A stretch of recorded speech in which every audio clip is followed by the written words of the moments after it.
ଆଜି ଆସନ୍ତୁ ଆମ୍ଭେମାନେ କ୍ରଙ୍କ ପ୍ରେରଣା ଏବଂ ଆମ୍ଭର ଭବିଷ୍ୟତ ଶୀର୍ଷକ ଉପଦେଶ ମାଧ୍ୟମରେ ପରମେଶ୍ୱରଙ୍କ ବାକ୍ୟ ଅଧ୍ୟୟନ କରିବା ପାଇଁ କିଛି ସମୟ ନେବା। ଭବିଷ୍ୟତ ଆଜିଠାରୁ ହିଁ ଆରମ୍ଭ ହୋଇଥାଏ, ହଁ ନା? ଯେହେତୁ ଭବିଷ୍ୟତ ଆଜିଠାରୁ ଆରମ୍ଭ ହୁଏ, ଆମ୍ଭମାନଙ୍କୁ ଯାହା ବିତିଯାଇଛି ତାହା ଭୁଲିଯିବା ଉଚିତ। ଏହି ମୁହୂର୍ତ୍ତରୁ ଆସନ୍ତୁ ଆମ୍ଭେମାନେ ଆମ୍ଭର ଇଚ୍ଛା ଅନୁଯାୟୀ ଭବିଷ୍ୟତ ଗଠନ କରିବା ଆରମ୍ଭ କରିବା। ତେବେ ଆଧ୍ୟାତ୍ମିକ ଭାବରେ ଆମ୍ଭର ଭବିଷ୍ୟତ କ'ଣ? ଯେତେବେଳେ ଆମ୍ଭେମାନେ ପରମେଶ୍ୱରଙ୍କ ପୂର୍ବ ନିରୂପିତ ଓ ପ୍ରତିଜ୍ଞା କରାଯାଇଥିବା ଅନେକ ବିଷୟକୁ ବିଚାର କରୁ, ସେତେବେଳେ ଆମ୍ଭେମାନେ ପ୍ରକୃତରେ ଦେଖିପାରୁ ଯେ ଆମ୍ଭମାନଙ୍କୁ ଏକ ଅନନ୍ତ ଭବିଷ୍ୟତର ପ୍ରତିଜ୍ଞା ଦିଆଯାଇଛି। ଭବିଷ୍ୟତ ବକ୍ତା ଦାନିଏଲ ଏବଂ ପ୍ରେରିତ ଯୋହନଙ୍କ ଭବିଷ୍ୟବାଣୀରେ ବାଇବଲ ଆମ୍ଭମାନଙ୍କୁ ଶିକ୍ଷା ଦିଏ ଯେ ଆମ୍ଭର ଭବିଷ୍ୟତ ହେଉଛି ଅନନ୍ତ କାଳ ପାଇଁ ପରମେଶ୍ୱରଙ୍କ ସହିତ ବାସ କରିବା। ଏହା ପ୍ରକାଶ କରେ ଯେ ଆମ୍ଭେମାନେ ଏପରି ଏକ ଜଗତରେ ବାସ କରିବୁ ଯେଉଁଠାରେ ଆମ୍ଭେମାନେ ଅନନ୍ତ ଜୀବନ ଏବଂ ଚିରସ୍ଥାୟୀ ଆଶୀର୍ବାଦ ଉପଭୋଗ କରିବୁ। ଆଜି ଯେତେବେଳେ ଆମ୍ଭେମାନେ ବାଇବେଲରେ ଏହି ସତ୍ୟଗୁଡ଼ିକୁ ଅଧ୍ୟୟନ କରୁଛୁ, ଆସନ୍ତୁ କୋରସ ପାଇଥିବା ପ୍ରେରଣା ସହିତ ବର୍ତ୍ତମାନ ଆମ୍ଭେମାନେ ପାଉଥିବା ପ୍ରେରଣାର ତୁଳନା କରିବା ପାଇଁ କିଛି ସମୟ ନେବା। ପ୍ରଥମେ ଆସନ୍ତୁ ଆମ୍ଭେମାନେ ପରୀକ୍ଷା କରି ଦେଖିବା ଯେ ବାଇବେଲ ଆମ୍ଭର ଭବିଷ୍ୟତ ବିଷୟରେ କ'ଣ କୁହେ। ଆସନ୍ତୁ ଆମ୍ଭେମାନେ ପ୍ରକାଶିତ ବାକ୍ୟ ଅଧ୍ୟାୟ 22 ପଦ 1 ଦେଖିବା। ଆସନ୍ତୁ ଆମ୍ଭେମାନେ ପ୍ରକାଶିତ ବାକ୍ୟ ଅଧ୍ୟାୟ 22 ପଦ 1 ଉପରେ ନଜର ପକାଇବା। ପରେ ସେ ମୋତେ ଜୀବନଦାୟକ ଜଳର ଗୋଟିଏ ନଦୀ ଦେଖାଇଲେ। ତାହା ସ୍ଫଟିକ ସଦୃଶ ଉଜ୍ଜ୍ୱଳ, ପୁଣି ଈଶ୍ୱର ଓ ମେଷଶାବକଙ୍କ ସିଂହାସନରୁ ନିର୍ଗତ ହୋଇ ନଗରର ପଥ ମଧ୍ୟ ଦେଇ ପ୍ରବାହିତ ହେଉଅଛି। ସେହି ନଦୀର ଉଭୟ ପାର୍ଶ୍ୱରେ 12 ଥର ଫଳଦାୟକ ଜୀବନ ବୃକ୍ଷ ଅଛି। ସେଥିରେ ପ୍ରତି ମାସରେ ଫଳ ଫଳେ। ପୁଣି ସେହି ବୃକ୍ଷର ପତ୍ର ଜାତିସମୂହର ଆରୋଗ୍ୟକାରକ। କୌଣସି ଅଭିଶପ୍ତ ବିଷୟ ଆଉ ରହିବ ନାହିଁ। ଈଶ୍ୱର ଓ ମେଷଶାବକଙ୍କ ସିଂହାସନ ନଗରୀ ମଧ୍ୟରେ ରହିବ, ଆଉ ତାଙ୍କର ଦାସମାନେ ତାଙ୍କର ଉପାସନା କରିବେ।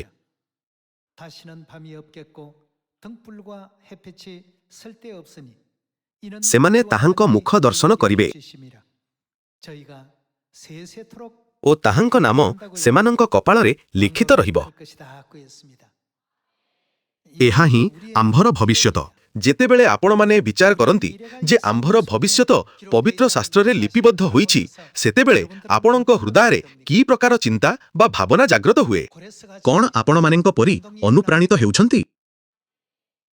ଯେତେବେଳେ କୋରସ ଜିସାଇୟ ଅଧ୍ୟାୟ 45ରେ ଲିପିବଦ୍ଧ ଥିବା ନିଜ ଭବିଷ୍ୟତ ବିଷୟରେ ପଢ଼ିଲେ, ବାଇବେଲରେ ଏପରି ଏକ ଭବିଷ୍ୟବାଣୀ ଲେଖାଯାଇଥିବା ଜାଣି ସେ ଗଭୀର ଭାବରେ ପ୍ରଭାବିତ ହେଲେ। ଯେତେବେଳେ ପରମେଶ୍ୱର ଆମ ଭବିଷ୍ୟତ ପାଇଁ ତାଙ୍କ ଯୋଜନା ବିଷୟରେ ଆମକୁ ଜଣାନ୍ତି, ସେତେବେଳେ ହଁ, ବାଇବଲରେ ବୋଧହୁଏ ସେପରି କିଛି ଉଲ୍ଲେଖ ଅଛି ବୋଲି କହି ଏହାକୁ ଏଡ଼ାଇ ଦେବା ଆମ ପାଇଁ ଉଚିତ ହେବ ନାହିଁ, ନୁହେଁ କି?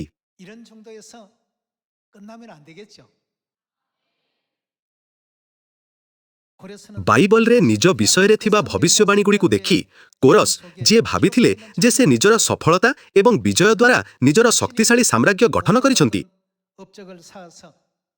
ସେ ଅନୁଭବ କଲେ ଯେ ପରମେଶ୍ୱର ପୂର୍ବରୁ ପ୍ରତିଜ୍ଞା କରିସାରିଛନ୍ତି, ଆମ୍ଭେ ତୁମ୍ଭର ଆଗେ ଆଗେ ଗମନ କରିବା। ଆମ୍ଭେ ପିତ୍ତଳର କବାଟ ସବୁ ଭାଙ୍ଗି ଖଣ୍ଡ ଖଣ୍ଡ କରିବା ଓ ଲୌହ ଅର୍ଗଳ ସବୁ କାଟି ପକାଇବା। କୋରସ ଏହା ଦେଖି ଆଶ୍ଚର୍ଯ୍ୟ ହୋଇଗଲେ ଯେ ପରମେଶ୍ୱର ସମସ୍ତ ବିଷୟରେ ତାଙ୍କ ଆଗେ ଆଗେ ଯାଇ ତାଙ୍କୁ ଏକ ପବିତ୍ର ଉପାଧି ପ୍ରଦାନ କରିଥିଲେ ଏବଂ ତାଙ୍କର ସମସ୍ତ ବିଜୟର ଫଳାଫଳ ବିଷୟରେ ପୂର୍ବରୁ ଭବିଷ୍ୟବାଣୀ କରି ପ୍ରତିଜ୍ଞା କରିଥିଲେ। ଆଜି ଯେତେବେଳେ ଆପଣମାନେ ପ୍ରକାଶିତ ବାକ୍ୟ ଅଧ୍ୟାୟ 22 ପଢ଼ନ୍ତି, ସେତେବେଳେ କ'ଣ ଆପଣମାନଙ୍କ ହୃଦୟରେ ସେହି ସମାନ ବିସ୍ମୟ ଭାବ ସୃଷ୍ଟି ହୁଏ? ପ୍ରକୃତରେ କ'ଣ ସେପରି ହୁଏ? ଯଦି ସେପରି ହୁଏ, ତେବେ ଆମେ କହିପାରିବା ଯେ ତାହା ଏକ ଏପରି ହୃଦୟ ଯାହା ପ୍ରକୃତରେ ପବିତ୍ର ଆତ୍ମାଙ୍କୁ ଗ୍ରହଣ କରିଛି। ପରମେଶ୍ୱର ଆମକୁ ପ୍ରତିଜ୍ଞା କରନ୍ତି, କୌଣସି ଅଭିଶପ୍ତ ବିଷୟ ଆଉ ରହିବ ନାହିଁ। ଈଶ୍ୱର ଓ ମେଷଶାବକଙ୍କ ସିଂହାସନ ନଗରୀ ମଧ୍ୟରେ ରହିବ, ଆଉ ତାଙ୍କର ଦାସମାନେ ତାଙ୍କର ଉପାସନା କରିବେ। ପୁଣି ସେମାନେ ଯୁଗେ ଯୁଗେ ରାଜତ୍ୱ କରିବେ। ଯଦିଓ ତାଙ୍କର କାର୍ଯ୍ୟ ସବୁ ପୂର୍ବରୁ ସମ୍ପନ୍ନ ହୋଇସାରିଥିଲା, ତଥାପି ଶହ ଶହ ବର୍ଷ ପୂର୍ବରୁ ବାଇବଲରେ ତାଙ୍କ ବିଷୟରେ ବିବରଣୀ ଥିଲା ଏବଂ ବକ୍ତାମାନଙ୍କ ଦ୍ୱାରା ଭବିଷ୍ୟବାଣୀ କରାଯାଇଥିଲା ବୋଲି ଜାଣି କୋରସ୍ ଅତ୍ୟନ୍ତ ଆଶ୍ଚର୍ଯ୍ୟ ହୋଇଗଲେ। ତେଣୁ ସେ ସମସ୍ତ ବନ୍ଦୀ ଇସ୍ରାଏଲୀୟଙ୍କୁ ମୁକ୍ତ କଲେ ଏବଂ ସେମାନଙ୍କୁ ନିଜ ଦେଶକୁ ଫେରିଯିବାକୁ ଅନୁମତି ଦେଲେ। କୋରସ୍ କେବଳ ସେମାନଙ୍କୁ ଦାସତ୍ୱରୁ ମୁକ୍ତ କରି ନଥିଲେ, ସେ ସେମାନଙ୍କୁ ଆଜ୍ଞା ଦେଇ କହିଲେ, ଯାଅ ଏବଂ ତୁମ୍ଭମାନଙ୍କର ପରମେଶ୍ୱରଙ୍କ ନିମନ୍ତେ ଏକ ମନ୍ଦିର ନିର୍ମାଣ କର। ସେ କେବଳ ମନ୍ଦିର ନିର୍ମାଣ ପାଇଁ ଅନୁମତି ଦେଇନଥିଲେ, ବରଂ ବିଭିନ୍ନ ସାମଗ୍ରୀ ଯୋଗାଇ ସେହି କାର୍ଯ୍ୟକୁ ସମର୍ଥନ କରିବାର ଏକ ଉଲ୍ଲେଖନୀୟ ପଦକ୍ଷେପ ମଧ୍ୟ ନେଇଥିଲେ। ବକ୍ତା ଜିସାଇଙ୍କ ବିବରଣୀ ଯେ ତାଙ୍କ ହୃଦୟକୁ ଗଭୀର ଭାବରେ ସ୍ପର୍ଶ କରିଥିଲା, ଏହା ତାହାର ପ୍ରମାଣ ନୁହେଁ କି? ପାରସ୍ୟର ରାଜା କୋରସ୍ ଏବଂ ପାରସ୍ୟ ସାମ୍ରାଜ୍ୟ ପରମେଶ୍ୱରଙ୍କୁ ବିଶ୍ୱାସ କରୁଥିବା ଏକ ଜାତି ନଥିଲେ। ତଥାପି କୋରସ୍ ସେହି ସମସ୍ତ ଦାସଙ୍କୁ ମୁକ୍ତ କରିଥିଲେ। ଯଦିଓ ଇସ୍ରାଏଲୀୟମାନଙ୍କୁ ଦାସ ଭାବରେ ରଖିବା ଦ୍ୱାରା ତାଙ୍କ ଦେଶକୁ ବହୁତ ଆର୍ଥିକ ଲାଭ ମିଳିଥାନ୍ତା, ତଥାପି କୋରସ୍ ସେମାନଙ୍କୁ ସମସ୍ତଙ୍କୁ ଦାସତ୍ୱରୁ ମୁକ୍ତ କରିଥିଲେ। ସେ ସେମାନଙ୍କୁ ଆଜ୍ଞା ଦେଇ କହିଲେ, ଜେରୁସାଲେମକୁ ଯାଅ ଏବଂ ପରମେଶ୍ୱରଙ୍କ ମନ୍ଦିର ନିର୍ମାଣ କର ଏବଂ ଏହାର ନିର୍ମାଣ ପାଇଁ ସମସ୍ତ ସାମଗ୍ରୀ ମଧ୍ୟ ଯୋଗାଇ ଦେଲେ। ବାଇବଲର ଭବିଷ୍ୟବାଣୀ ମଧ୍ୟରେ ତାଙ୍କ ବିଷୟରେ ଏକ ବିବରଣୀ ଥିଲା। କେବଳ ଏହା ଅନୁଭବ କରି ସେ ଗଭୀର ଭାବରେ ପ୍ରଭାବିତ ହୋଇଥିଲେ। ପରମେଶ୍ୱର ବାଇବଲ ମାଧ୍ୟମରେ ଆମ ଭବିଷ୍ୟତ ବିଷୟରେ ଅନେକ କଥା ପ୍ରକାଶ କରନ୍ତି। ତଥାପି ଯେଉଁ ଗଭୀର ଆନନ୍ଦ ଓ ଦୃଢ଼ ବିଶ୍ୱାସକୁ କୋରସଙ୍କୁ ପ୍ରଭାବିତ କରିଥିଲା, ସେଥିରେ ପରିପୂର୍ଣ୍ଣ ହୋଇ ଆମେ କ'ଣ ପ୍ରକୃତରେ ତାଙ୍କ ଆଜ୍ଞାକୁ ସମଗ୍ର ହୃଦୟ ଓ ଆତ୍ମାରେ ପାଳନ କରୁଅଛୁ? ଆମ ସମୟରେ ବାଇବଲରେ ଆମ ବିଷୟରେ ଅଗଣିତ ବିବରଣୀ ଥିବା ସତ୍ତ୍ୱେ ଆମେ ପ୍ରାୟତଃ ସେଗୁଡ଼ିକୁ ଅତି ହାଲୁକା ଭାବରେ ଗ୍ରହଣ କରିଥାଉ। ଆମେ କେବଳ ଭାବିଥାଉ, ଏପରି ବିଷୟଗୁଡ଼ିକ ବାଇବଲରେ ଲିପିବଦ୍ଧ ହୋଇଛି। ସମସ୍ତେ ଆମ୍ଭେମାନେ ହିଁ ସେହି ଭବିଷ୍ୟବାଣୀର ପ୍ରମୁଖ ଚରିତ୍ର, ଯେଉଁଥିରେ କୁହାଯାଇଛି ଯେ ଆମ୍ଭେମାନେ ଯୁଗେ ଯୁଗେ ରାଜତ୍ୱ କରିବା, ହଁ ନା? ତଥାପି ଆମ୍ଭମାନଙ୍କ ମଧ୍ୟରୁ କେତେକ ଏଗୁଡ଼ିକୁ ଅନ୍ୟ କାହାର କାହାଣୀ ବୋଲି ମନେ କରନ୍ତି। ଆସନ୍ତୁ ଏବେ ଆମ୍ଭେମାନେ ଏକାଠି ପ୍ରକାଶିତ ବାକ୍ୟ ଅଧ୍ୟାୟ 21ରେ ଥିବା ଆମ୍ଭମାନଙ୍କ ଭବିଷ୍ୟତର ବିବରଣୀକୁ ଦେଖିବା। ଅଧ୍ୟାୟ 21 ପଦ 1। ପରେ ମୁଁ ଏକ ନୂତନ ଆକାଶମଣ୍ଡଳ ଓ ନୂତନ ପୃଥିବୀ ଦେଖିଲି, କାରଣ ପ୍ରଥମ ଆକାଶମଣ୍ଡଳ ଓ ପ୍ରଥମ ପୃଥିବୀ ଲୋପ ପାଇଥିଲା, ପୁଣି ସମୁଦ୍ର ଆଉ ନଥିଲା। ପୁଣି ମୁଁ ପବିତ୍ର ନଗରୀ ଅର୍ଥାତ୍ ନୂତନ ଜେରୁସାଲେମକୁ ବର ନିମନ୍ତେ ସଜ୍ଜିତା କନ୍ୟାର ସଦୃଶ ପ୍ରସ୍ତୁତା ହୋଇ ସ୍ୱର୍ଗରୁ ଈଶ୍ୱରଙ୍କ ନିକଟରୁ ଅବତରଣ କରିବାର ଦେଖିଲି। ଆଉ ମୁଁ ସିଂହାସନ ମଧ୍ୟରୁ ଗୋଟିଏ ମହାଶବ୍ଦ ଏହା କହିବାର ଶୁଣିଲି, ଦେଖ, ମନୁଷ୍ୟମାନଙ୍କ ମଧ୍ୟରେ ଈଶ୍ୱରଙ୍କ ବାସସ୍ଥାନ ଅଛି। ସେ ସେମାନଙ୍କ ସହିତ ବାସ କରିବେ, ଆଉ ସେମାନେ ତାହାଙ୍କ ଲୋକ ହେବେ। ପୁଣି ଈଶ୍ୱର ସ୍ୱୟଂ ସେମାନଙ୍କ ସଙ୍ଗରେ ରହିବେ ଓ ସେମାନଙ୍କ ଚକ୍ଷୁରୁ ସମସ୍ତ ଅଶ୍ରୁଜଳ ପୋଛିଦେବେ। ମୃତ୍ୟୁ ଆଉ ଘଟିବ ନାହିଁ, ଶୋକ କି କ୍ରନ୍ଦନ କି ବ୍ୟଥା ଆଉ ହେବ ନାହିଁ, କାରଣ ପୂର୍ବ ବିଷୟ ସବୁ ଲୋପ ପାଇଅଛି। ପରେ ସିଂହାସନୋପବିଷ୍ଟ ବ୍ୟକ୍ତି କହିଲେ, ଦେଖ, ଆମ୍ଭେ ସମସ୍ତ ବିଷୟ ନୂତନ କରୁଅଛୁ। ଆଉ ସେ କହିଲେ, ଲେଖ, କାରଣ ଏହି ସମସ୍ତ ବାକ୍ୟ ବିଶ୍ୱସନୀୟ ଓ ସତ୍ୟ। ଆମ୍ଭେମାନେ ହିଁ ସେହି ଲୋକ ଯେଉଁମାନେ ଏକ ଅନନ୍ତ ଜଗତର ପ୍ରତିଜ୍ଞା ପାଇଅଛୁ, ଯେଉଁଠାରେ ଆଉ ମୃତ୍ୟୁ, ଶୋକ, କ୍ରନ୍ଦନ କିମ୍ବା ଯନ୍ତ୍ରଣା ରହିବ ନାହିଁ। ଏହି ସମସ୍ତ ପ୍ରତିଜ୍ଞା ସିଓନରେ ଥିବା ସ୍ୱର୍ଗୀୟ ସନ୍ତାନମାନଙ୍କୁ ହିଁ ଦିଆଯାଇଛି, ଯେଉଁମାନେ ଆଜି ନୂତନ ନିୟମର ସତ୍ୟରେ ପିତା ଏବଂ ମାତାଙ୍କୁ ଭୟଭକ୍ତି କରନ୍ତି, ହଁ ନା? ଯଦି କୋରସ୍ ଏହି ଗୌରବମୟ ଦର୍ଶନ ଦେଖିଥାନ୍ତେ, ତେବେ ତାଙ୍କ ହୃଦୟରେ କ'ଣ ଆନ୍ଦୋଳିତ ହୋଇଥାନ୍ତା? ଆମ୍ଭମାନଙ୍କୁ କିଛି ସମୟ ପାଇଁ ନିଜକୁ ପଚାରିବା ଉଚିତ, ଆମ୍ଭେମାନେ କ'ଣ କୋରସ୍ଙ୍କ ଠାରୁ ଅଧିକ ଗଭୀର ଭାବରେ ପ୍ରଭାବିତ ହୋଇଛୁ? ଯେପରି ସେ ଭବିଷ୍ୟବାଣୀ ଦେଖି ତୁରନ୍ତ ତାହା ପାଳନ କଲେ, ସେହିପରି ଆମ୍ଭମାନଙ୍କ ବିଷୟରେ ଲେଖାଯାଇଥିବା ଭବିଷ୍ୟବାଣୀଗୁଡ଼ିକୁ ପୂରଣ କରିବା ପାଇଁ ଆମ୍ଭମାନଙ୍କ ହୃଦୟରେ ବିଶ୍ୱାସ ଜାଗ୍ରତ ହେଉଛି କି? କୋରସ୍ କିପରି ଗଭୀର ଭାବରେ ପ୍ରଭାବିତ ହୋଇଥିଲେ, ତାହା ସହିତ ଆମ୍ଭମାନଙ୍କର ପ୍ରତିକ୍ରିୟାକୁ ତୁଳନା କରିବା ଆମ୍ଭମାନଙ୍କ ପାଇଁ ଏକ ଗୁରୁତ୍ୱପୂର୍ଣ୍ଣ ବିଷୟ ଅଟେ। ଏହା ଲେଖା ଅଛି ଯେ ଈଶ୍ୱର ସ୍ୱୟଂ ସେମାନଙ୍କ ସଙ୍ଗରେ ରହିବେ। ସେମାନଙ୍କ ଚକ୍ଷୁରୁ ସମସ୍ତ ଅଶ୍ରୁଜଳ ପୋଛିଦେବେ, ମୃତ୍ୟୁ ଆଉ ଘଟିବ ନାହିଁ। ଏହି ବାକ୍ୟାଂଶରେ ଯେଉଁଠାରେ ସେମାନଙ୍କ ବୋଲି ଲେଖା ଅଛି, ମୁଁ ଆପଣମାନଙ୍କୁ ନିଜ ନିଜ ନାମ ସେଠାରେ ରଖିବାକୁ ଅନୁରୋଧ କରୁଛି। ରାଜା କୋରସ ଭାବପ୍ରବଣତା ଓ ଆଶ୍ଚର୍ଯ୍ୟରେ ଅଭିଭୂତ ହୋଇଗଲେ, କେବଳ କାରଣ ତାଙ୍କ ନାମ କୋରସ ଭବିଷ୍ୟବାଣୀଗୁଡ଼ିକରେ ଲିପିବଦ୍ଧ ହୋଇଥିଲା। ପରମେଶ୍ୱର ପ୍ରତିଜ୍ଞା କରିଛନ୍ତି ଯେ ସେ ସେମାନଙ୍କ ସହିତ ରହିବେ ଏବଂ ସେମାନଙ୍କ ଆଖିରୁ ସମସ୍ତ ଲୁହ ପୋଛିଦେବେ। ସେହି ଗୋଷ୍ଠୀ ମଧ୍ୟରେ ଯାହାକୁ ସେମାନଙ୍କ କୁହାଯାଏ, ଆପଣମାନଙ୍କ ନିଜ ନାମ ମଧ୍ୟ ଲିପିବଦ୍ଧ ହୋଇଛି। ସେଠାରେ ଡାନିଏଲଙ୍କ ନାମ ରହିବ ଏବଂ ତା ସହିତ ଜାକୁବ, ମେଲିସା ଓ ଜୋହନଙ୍କ ନାମ ମଧ୍ୟ ରହିବ। ଏହି ସମସ୍ତ ବ୍ୟକ୍ତିବିଶେଷ ସେହି ଗୋଟିଏ ଶବ୍ଦ ସେମାନଙ୍କ ମଧ୍ୟରେ ଅନ୍ତର୍ଭୁକ୍ତ ଅଟନ୍ତି। ଆଜି ଆମ୍ଭମାନଙ୍କ ପାଇଁ ଏହା ଅତ୍ୟନ୍ତ ଆବଶ୍ୟକ ଯେ ଆମ୍ଭେମାନେ ଏହି ଭବିଷ୍ୟବାଣୀରେ ନିଜ ନାମ ରଖିବା ଏବଂ ଆମ୍ଭମାନଙ୍କ ପାଇଁ ଅପେକ୍ଷା କରୁଥିବା ଗୌରବମୟ ଭବିଷ୍ୟତକୁ ପରଖି ଦେଖିବା। ଯଦିଓ ବାଇବେଲକୁ ନିଷ୍ଠାର ସହିତ ଅଧ୍ୟୟନ କରିବା, ଏହାର ଶିକ୍ଷାଗୁଡ଼ିକୁ ଆୟତ୍ତ କରିବା, ଏହାର ପଦଗୁଡ଼ିକୁ ମନେ ରଖିବା ଏବଂ ମହାନ ଚାତୁରୀ ସହିତ ପରମେଶ୍ୱରଙ୍କ ବାକ୍ୟ ଘୋଷଣା କରିବା ନିଶ୍ଚିତ ଭାବରେ ଗୁରୁତ୍ୱପୂର୍ଣ୍ଣ, ତଥାପି କୋରସ ଯେଉଁ ପ୍ରକାରର ଗଭୀର ଭାବନା ଅନୁଭବ କରିଥିଲେ ତାହା ମଧ୍ୟ ସେହିପରି ଗୁରୁତ୍ୱପୂର୍ଣ୍ଣ। ବାଇବେଲକୁ ଦେଖିଲେ ଆମ୍ଭେମାନେ ଅନୁଭବ କରୁ, ପରମେଶ୍ୱର 2000 ବର୍ଷ ପୂର୍ବେ ମୋର ଭବିଷ୍ୟତକୁ ଏହିପରି ଲେଖି ରଖିଥିଲେ। ଏହି ଦୃଶ୍ୟକୁ ଚିନ୍ତା କଲାବେଳେ ଆସନ୍ତୁ ଆମ୍ଭେମାନେ ସମସ୍ତଙ୍କର ଭାବାବେଗଠାରୁ ଆହୁରି ଗଭୀର ଭାବାବେଗ ସହିତ ସୁସମାଚାରର କାର୍ଯ୍ୟ କରିବା।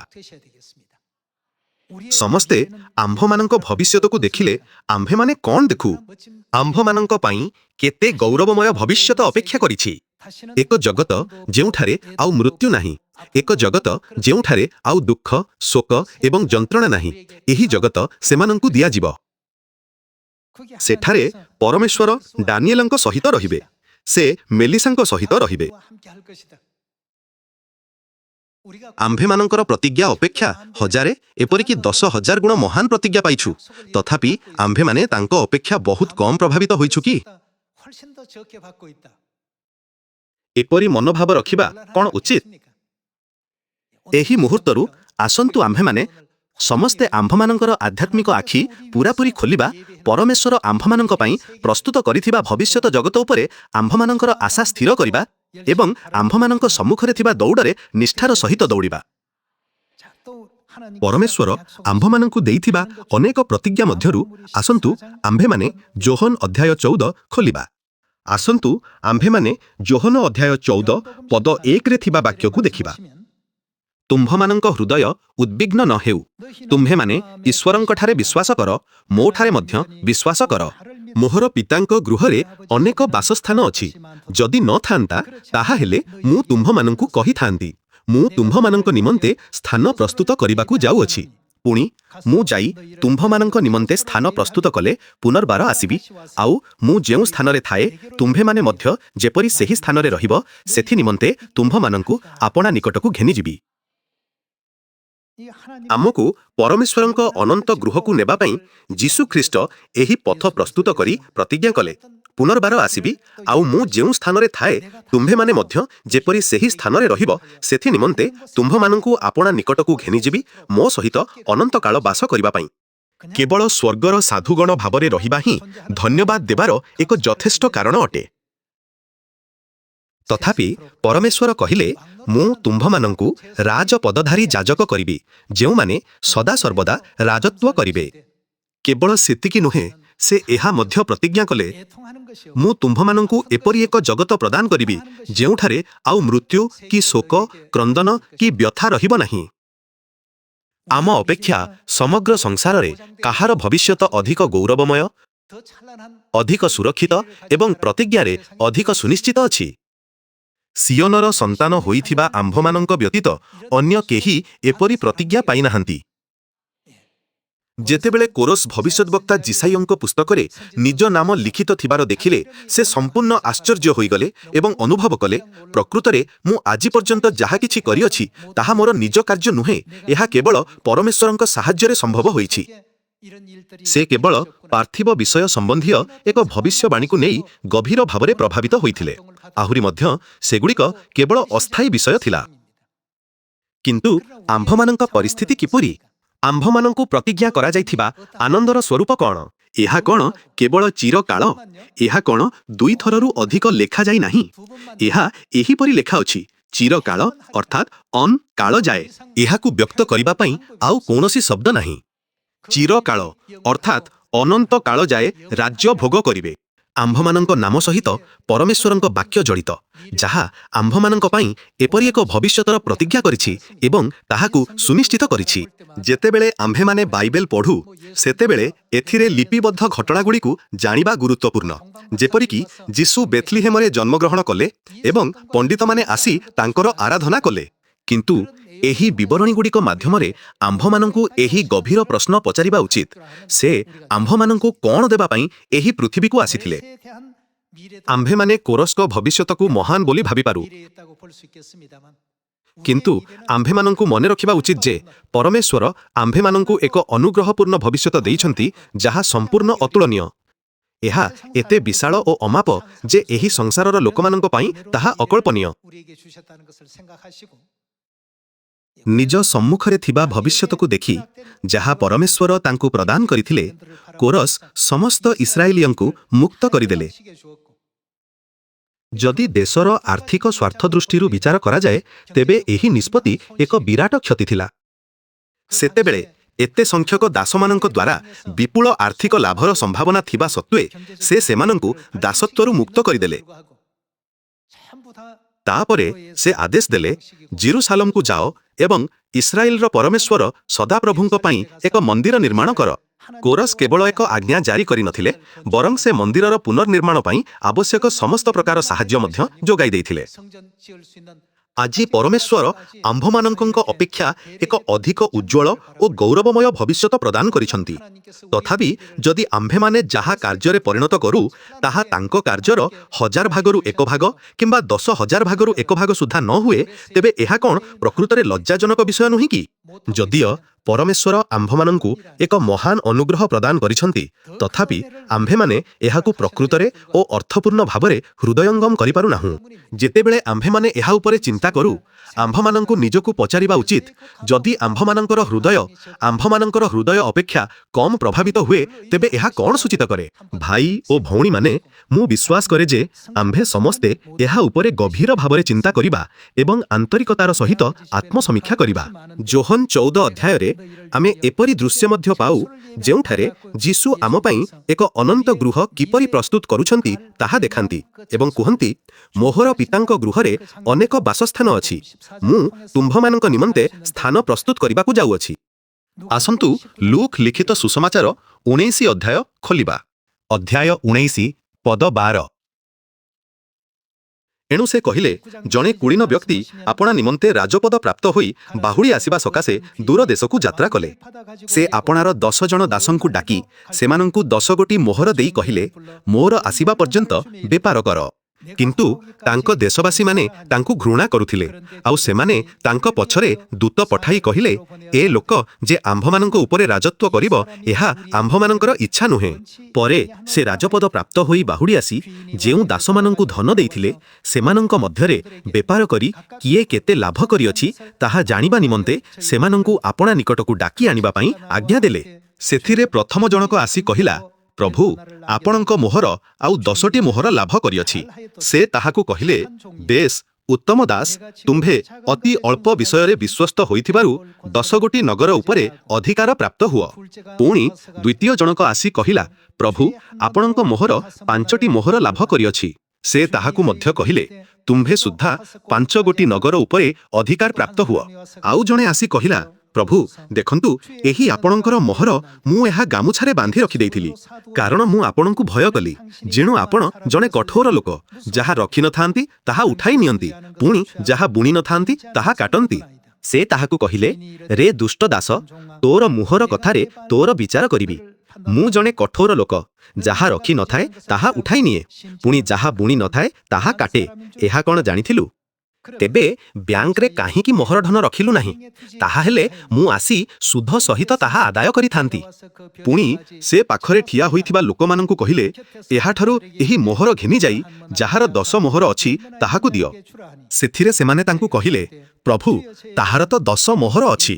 ମୁଁ ତୁମ୍ଭମାନଙ୍କୁ କହୁଅଛି, ଯେ କୌଣସି ଲୋକର ଅଛି ତାହାକୁ ଦିଆଯିବ, କିନ୍ତୁ ଯାହାର ନାହିଁ, ତାହା ପାଖରେ ଯାହା ଅଛି ତାହା ହିଁ ତାହାଠାରୁ ନିଆଯିବ।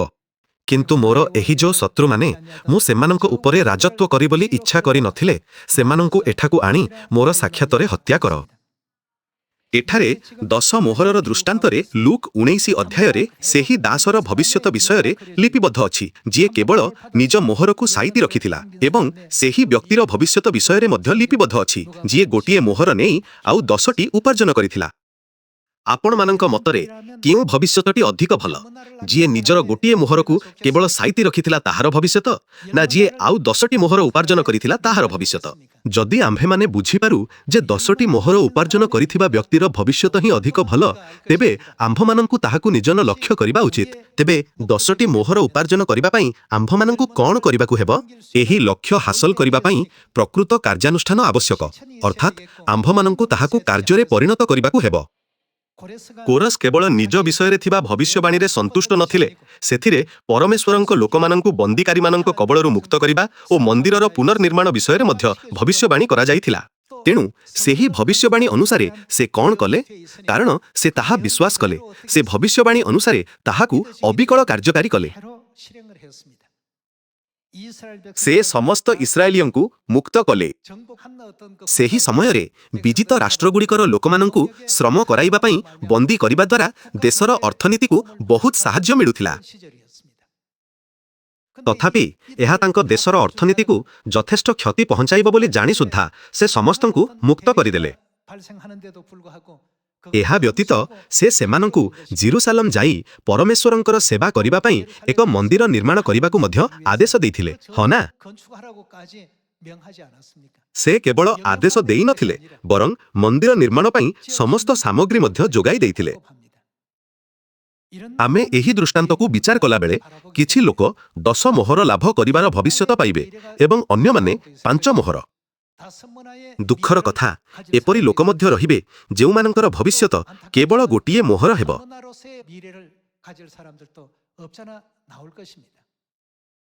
ପରମେଶ୍ୱର ଆମ୍ଭ ସମସ୍ତଙ୍କ ପାଇଁ ସ୍ୱର୍ଗର ରାଜ୍ୟରେ ରାଜପଦଧାରୀ ଯାଜକ ଭାବରେ ଏକ ଭବିଷ୍ୟତ ପ୍ରସ୍ତୁତ କରୁଛନ୍ତି, ଏକ ଗୌରବମୟ ଭବିଷ୍ୟତ ଯାହା ଆମ୍ଭେମାନେ ଅନନ୍ତ କାଳ ପାଇଁ ଉପଭୋଗ କରିବା।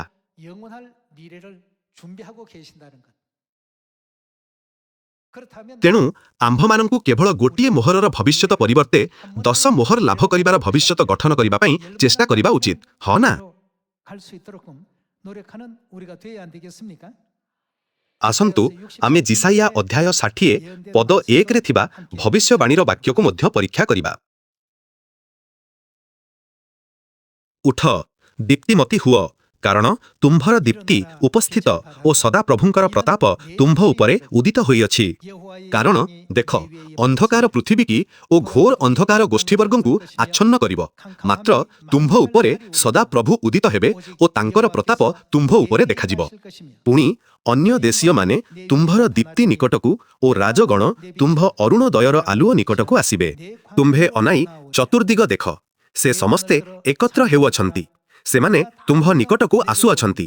ତୁମ୍ଭର ପୁତ୍ରଗଣ ଦୂରରୁ ଆସିବେ ଓ ତୁମ୍ଭର କନ୍ୟାଗଣ କକ୍ଷରେ ଅଣାଯିବେ। ଆସନ୍ତୁ ପଦ 20କୁ ଯିବା। ତୁମ୍ଭର ସୂର୍ଯ୍ୟ ଆଉ ଅସ୍ତଗତ ନୁହିବ, କିଅବା ତୁମ୍ଭର ଚନ୍ଦ୍ର ଆପଣାକୁ ରହିତ କରିବ ନାହିଁ, କାରଣ ସଦାପ୍ରଭୁ ତୁମ୍ଭର କାଳସ୍ଥାୟୀ ଜ୍ୟୋତି ସ୍ୱରୂପ ହେବେ ଓ ତୁମ୍ଭର ଶୋକର ଦିନ ଶେଷ ହେବ ମଧ୍ୟ। ତୁମ୍ଭର ଲୋକ ସମସ୍ତେ ଧାର୍ମିକ ହେବେ, ସେମାନେ କାଳଯାଏ ଦେଶ ଅଧିକାର କରିବେ। ସେମାନେ ଆମ୍ଭର ଗୌରବାର୍ଥେ ଆମ୍ଭର ରୋପିତ ଶାଖା ଓ ଆମ୍ଭର ହସ୍ତକୃତ କର୍ମ ଅଟନ୍ତି। କ୍ଷୁଦ୍ର ଜଣକ ସହସ୍ର ହେବ ଓ ସାନ ଜଣକ ବଳବାନ ଗୋଷ୍ଠୀ ହେବ। ଆମ୍ଭେ ସଦାପ୍ରଭୁ ଯଥାକାଳରେ ଏହା ଶୀଘ୍ର ଘଟାଇବା। ଏହା ହେଉଛି ସେହି ଭବିଷ୍ୟତ ଯାହା ଆମ୍ଭମାନଙ୍କ ପାଇଁ ଅପେକ୍ଷା କରିଛି। ଏହା ହେଉଛି ସେହି ଭବିଷ୍ୟବାଣୀର ଦୃଶ୍ୟ ଯାହା ପରମେଶ୍ୱର ପ୍ରାୟ 2700 ବର୍ଷ ପୂର୍ବେ ଭବିଷ୍ୟଦ୍ବକ୍ତା ଜିସାୟଙ୍କ ଦ୍ୱାରା ପ୍ରକାଶ କରିଥିଲେ, ଯେତେବେଳେ ଆମ୍ଭମାନଙ୍କ ସ୍ୱର୍ଗୀୟ ମାତା ଜେରୁସାଲେମଙ୍କ ମହିମା ସମରିୟାରେ ଓ ପୃଥିବୀର ପ୍ରାନ୍ତ ପର୍ଯ୍ୟନ୍ତ ପ୍ରଚାର କରାଯିବ।